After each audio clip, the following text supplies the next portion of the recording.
Noticias de última hora, preste mucha atención. Librarse de Verónica Abad, el conflicto que el gobierno intenta resolver contrarreloj. En su intención de mantenerla lejos, el presidente Daniel Noboa designó a Verónica Abad como su embajadora en Israel, una de las 20 sedes diplomáticas más costosas que mantiene el país. El culebrón político dentro del gobierno se mantiene, las disputas entre la vicepresidenta Verónica Abad y los funcionarios del Ejecutivo siguen acumulando capítulos. Y, como cada bando cuenta una historia distinta, hay dos versiones oficiales en constante choque. Sin embargo, el objetivo final del gobierno es evitar que Abad reemplace a Daniel Noboa, mientras se dedica a su campaña para la reelección en enero próximo. Y las acciones que podrían evitar que eso suceda no han dado resultados, todavía. Por eso, esta vez, el Ejecutivo busca que el Ministerio de Trabajo inicie un sumario administrativo en contra de la segunda mandataria y embajadora en Israel. ¿El motivo? Su tardío traslado a Ankara, Turquía. Según la Cancillería, el 27 de agosto notificaron a Abad que debía llegar a esa ciudad antes del 1 de septiembre. Es decir, tenía 4 días para viajar. Pero la funcionaria arribó 8 días después, el 9 de septiembre. Y esta no es la primera vez que el presidente Noboa pone a correr a la vicepresidenta. Lo mismo sucedió con su designación como embajadora para la paz en Tel Aviv. En diciembre, el mandatario le notificó que tenía 6 días para trasladarse de Quito a Tel Aviv. Esa intención de poner distancia geográfica entre Carondelet y Abad vino alimentándose desde el balotaje de 2023, tras las polémicas declaraciones y actitudes de la entonces compañera de fórmula de Noboa en campaña. Y, desde ese momento, el presidente Noboa y los miembros de su gabinete han mantenido el discurso de que la vicepresidenta y embajadora Abad busca llegar al poder, con el apoyo de otros partidos, para revertir las victorias del gobierno. Por lo que las acusaciones en su contra se han multiplicado. Además, el caso Nene, en el que se investiga al hijo de Abad y a uno de sus asesores, acusados de presunta oferta de tráfico de influencias, ha colaborado al desprestigio de la vicepresidenta dentro del gobierno. Y la negativa de la Asamblea de permitir su enjuiciamiento penal alimentó las teorías oficialistas en su contra. La vicepresidenta Verónica Abad, al igual que cualquier otro funcionario público, puede perder su cargo. No obstante, la Constitución es clara en señalar solo 6 motivos específicos para el cese de funciones de un mandatario. Por terminación del periodo presidencial. Por renuncia voluntaria aceptada por la Asamblea. Por destitución del cargo, por arrogarse funciones o por grave crisis política o conmoción interna, o por enjuiciamiento político, por delitos contra la seguridad del Estado, concusión, cohecho, peculado o enriquecimiento ilícito, genocidio, tortura, desaparición forzada de personas, secuestro u homicidio por razones políticas o de conciencia. Por incapacidad física o mental permanente que le impida ejercer el cargo. Por abandono del cargo comprobado. Por revocatoria del mandato. Por lo tanto, no cabría legalmente una destitución por otra entidad pública que no sea la Asamblea Nacional. Por ejemplo, esto ya sucedió en el caso de Jorge Glass. El 2 de octubre de 2017 entró en prisión preventiva por el caso Odebrecht y el 27 de octubre la Contraloría lo sancionó con la destitución, por irregularidades en la adjudicación del bloque Singue. Sin embargo, aunque la entidad notificó su decisión a la Asamblea, no fue ejecutada. Glass finalmente perdió el cargo el 3 de enero de 2018, cuando cumplió los 90 días de ausencia del cargo y, por lo tanto, se declaró el abandono del puesto. De todas formas, aunque no existen precedentes de otro tipo de destituciones presidenciales o vicepresidenciales, el Tribunal Contencioso Electoral, TCE, tiene en sus manos 2 denuncias contra Abad. La primera es por haber realizado supuesta campaña anticipada para su candidatura a la alcaldía de Cuenca en 2023, y la segunda, presentada por la asesora presidencial Diana Jacome, que la acusa de violencia política de género. En ambos casos, el Código de la Democracia establece como posibilidad de sanción una multa, la destitución del cargo y la suspensión temporal de los derechos políticos. Y Jacome ha dicho públicamente que el objetivo final es precisamente la destitución de Abad. También existe la posibilidad de que el sumario administrativo del Ministerio del Trabajo determine el incumplimiento del decreto ejecutivo número 353 del 8 de agosto, en el que el mandatario ordenó que Abad se traslade a Ankara. Sin embargo, el decreto no estableció un plazo para que ello suceda. El plazo lo impuso la Cancillería en su memorando del 27 de agosto. Y, en caso de que el gobierno presente una acción de incumplimiento contra la vicepresidenta, pero esta quedaría en manos de la Corte Constitucional. Además, la Cancillería sigue de cerca la gestión de Abad que, con el decreto 27, recibió una única función como embajadora por la paz, para evitar el escalamiento del conflicto entre Israel y Hamás. Pero que con el decreto 61 fue designada a la vez como embajadora extraordinaria y plenipotenciaria. Esto, según la Cancillería, implica que Abad debe cumplir con todos los roles de un jefe de misión diplomática y no solo concentrarse en actividades alrededor del conflicto, contrario a lo que ha informado en sus reportes mensuales de gestión. El último comentario lo hizo la Cancillería, dirigida por Gabriela Sommerfeld. El 10 de septiembre, la entidad afirmó que el traslado de Abad hacia Ankara, Turquía, fue por motivos de seguridad, para responder a sus varias comunicaciones y satisfacer su deseo de ser trasladada a otro país. Esto porque la segunda mandataria y también embajadora ante Israel había comentado repetidamente que su vida corría peligro por el incremento de las tensiones en Oriente Medio, por el conflicto entre Israel y Hamás. Sin embargo, en una entrevista, Abad negó que la seguridad sea el motivo, ya que argumentó que el resto de la delegación diplomática permanece en Tel Aviv. Esto, según la Cancillería, es porque los demás funcionarios expresaron su deseo de permanecer en Israel. En más noticias. Y las próximas 3 semanas serán decisivas para el excontralor Carlos Pollitt y su hijo John. Ambos en distintas etapas afrontan procesos por lavado de activos en Estados Unidos. En Ecuador, uno cuenta con una sentencia que no ha cumplido y el otro fue sobreseído. Padre e hijo procesados en Estados Unidos. El primero a la espera de una sentencia que le permita conocer cuánto tiempo más pasará en prisión. El segundo en libertad aguardando por la lectura de los cargos que se han presentado en su contra. Son Carlos Pollitt Fayoni y John Pollitt Esteves.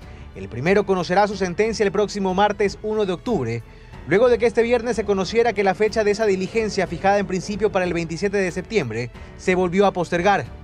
El segundo, John Pollitt, fue arrestado el miércoles pasado, estuvo unas horas detenido y salió en libertad tras entregar una fianza de $14 millones, entre dinero en efectivo y bienes inmuebles entregados en garantía.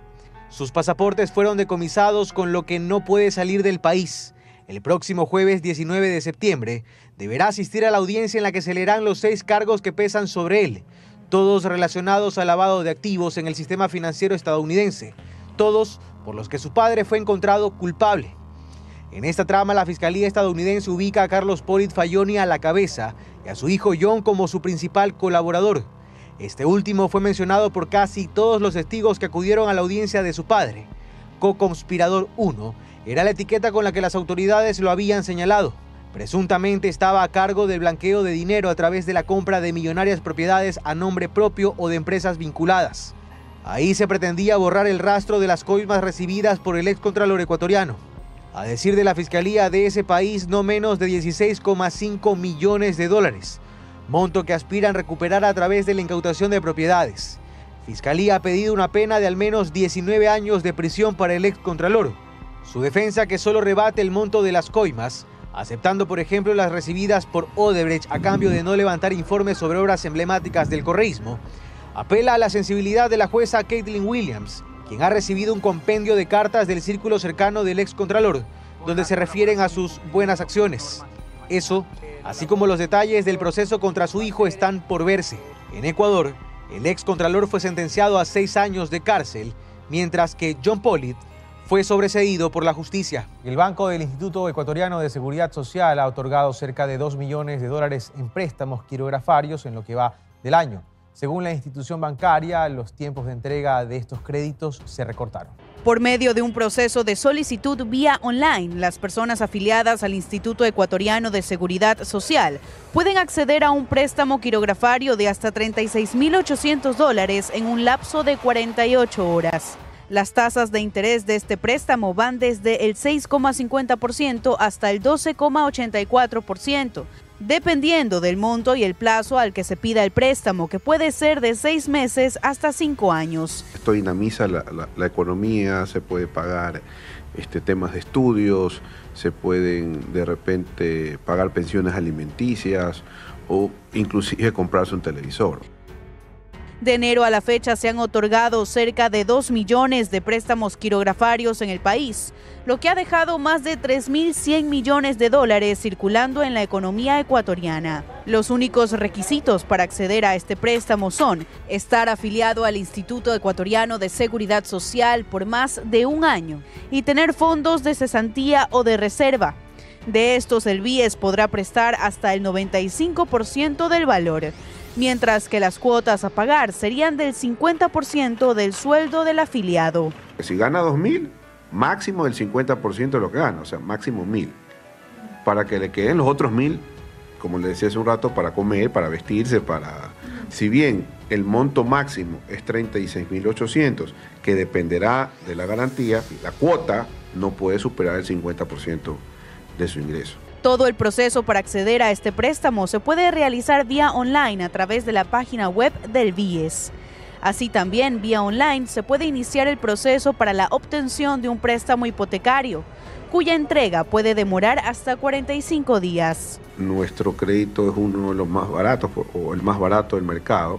Va desde el 5,99% hasta el 9,10%. El presupuesto del 2024 del BIES para otorgar préstamos hipotecarios es de 650 millones de dólares, de los cuales ya han sido entregados más de 360 millones de dólares en cerca de 5.800 préstamos hipotecarios. La provincia que más accede a préstamos hipotecarios es Guayas, seguido de Pichincha. El Banco del Instituto Ecuatoriano de Seguridad Social espera en los próximos meses recortar aún más los tiempos de entrega de los préstamos que ofrece. Que el binomio presidencial y la lista de asambleístas del Movimiento Unidad Popular iniciaron este sábado el proceso de inscripción de sus candidaturas en el Consejo Nacional Electoral. Este trámite se desarrolla de manera virtual, pero los partidos pueden solicitar asistencia técnica al organismo electoral. Se lo explicamos. Así fue como la mañana de este sábado integrantes del binomio presidencial y precandidatos a la Asamblea Nacional del Movimiento Unidad Popular llegaron hasta el Consejo Nacional Electoral al norte de Quito. Anunciaron que empezarán con el proceso de inscripción de su candidatura. Esta es la unidad de los de abajo, que junto con nuestro partido hoy nos inscribimos como el binomio que representa el anhelo de cambio de la inmensa mayoría de ecuatorianos. Pues el proceso de inscripción de candidatura no finaliza hasta que todos los documentos estén en regla. Recordemos que en días pasados el CNE anunció que el proceso de inscripción se realizará únicamente en línea, a través de su sistema informático. Sin embargo, los partidos acreditados para participar de este proceso pueden solicitar asistencia técnica al organismo electoral. La organización política ha concurrido a la matriz del Consejo Nacional Electoral a también pedir asesoramiento en la carga de la información, que es una responsabilidad tanto del Consejo Nacional Electoral así como también de la organización política, para que puedan cargar sus documentos en la página web, en el aplicativo, y una vez que la misma organización política finalice el proceso de inscripción de candidaturas, se notificará. Es decir, este proceso pueden seguir las 78 organizaciones políticas acreditadas para participar de estas elecciones. Los requisitos de ser candidato a presidente en la República del Ecuador: se debe contar con cumplir 35 años de edad a la fecha de la inscripción de candidaturas, de estar en goce de los derechos políticos, así como también no estar incurso en ninguna de las prohibiciones legales y constitucionales. Lo cierto es que el periodo de inscripción de candidaturas inició este viernes 13 de septiembre y concluirá a la medianoche del 2 de octubre. Son en total 16 binomios los que participarán de este proceso. A esto se suma además que el Consejo Nacional Electoral convocó oficialmente a las elecciones 2025, jornada que se desarrollará el 9 de febrero del siguiente año para elegir al próximo presidente y vicepresidente, así como a los 151 legisladores. Es decir, 14 asambleístas más que en los comicios generales anteriores, debido al incremento de población en Ecuador, esto según el último censo poblacional. Por cierto, el Mayo Zambada es de Sinaloa y en Culiacán hoy por quinto día consecutivo amanecieron con sus calles vacías y reportes de balaceras, y todo apunta a una guerra abierta entre las facciones del cartel de Sinaloa a menos de 2 meses de la captura del Mayo Zambada. Pero hoy en conferencia mañanera, el presidente de México, López Obrador, dijo que no ha habido muchos homicidios, y después de casi una semana de enfrentamientos y también de que incluso en algunas localidades las clases quedaron canceladas o suspendidas por la violencia, López Obrador pidió a los criminales que busquen otras formas de arreglar sus conflictos. Pero sí, hay enfrentamientos, pocos, y por eso hay una movilización de las Fuerzas Armadas. Debido al brote de violencia, el gobernador de Sinaloa, Rubén Rocha Moya, suspendió las celebraciones de este domingo por el Día de la Independencia. Y se suma ahora esta cobertura desde Madrid Antonio Ledesma, opositor venezolano en el exilio. Bienvenido, que está trabajando junto a Edmundo González desde su llegada a España, ¿no? ¿Cómo es el día a día de Edmundo González ahí en España? Día a día en el que va asumiendo la responsabilidad que él tenía in pectore desde que decidió salvaguardarse para al mismo tiempo proteger el mandato que le dio el pueblo de Venezuela el pasado 28 de julio. Edmundo González está actuando con un altísimo sentido de responsabilidad. Él captó la intención, la hazaña del régimen, que no se limitaba a ejecutar una orden de captura, sino que la intención verdadera tras esa detención era sacarlo del radar, desaparecerlo de alguna u otra manera, y por lo tanto lo que corresponde en estas circunstancias es poner a salvo su figura como presidente electo, porque como he dicho en otras presentaciones, no queremos un mártir para llevarle flores a la tumba, queremos a un hombre que esté en plenitud de condiciones para poder llegar hasta el 10 de enero y así asumir la responsabilidad de jurar como presidente legítimo de todos. De esas responsabilidades de las que habla, ¿cuáles puede ejercer y cuáles no debido a la distancia con Venezuela?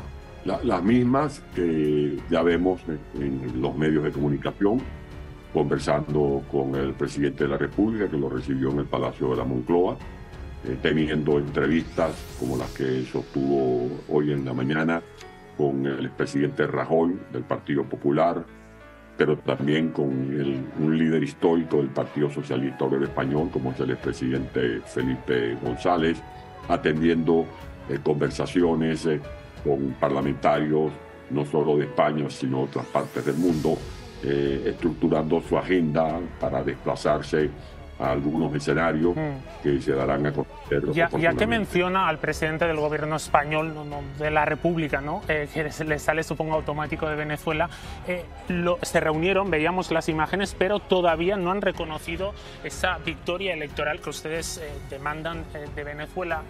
¿Por qué cree que el presidente todavía no ha reconocido el resultado?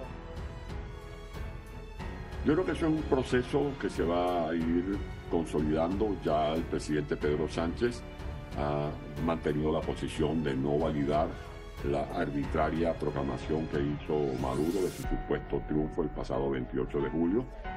Esa posición es la que distingue a todos los gobiernos democráticos del mundo, incluido el de Brasil, incluido el de México, incluido el de Colombia, que están facturados por gobernantes que de una u otra manera han tenido una relación ideológica, política con Maduro y sin embargo no reconocen esa proclamación porque es absolutamente irregular. Y el presidente Sánchez, además de haber ayudado a rescatar al presidente Edmundo González, lo ha llamado héroe.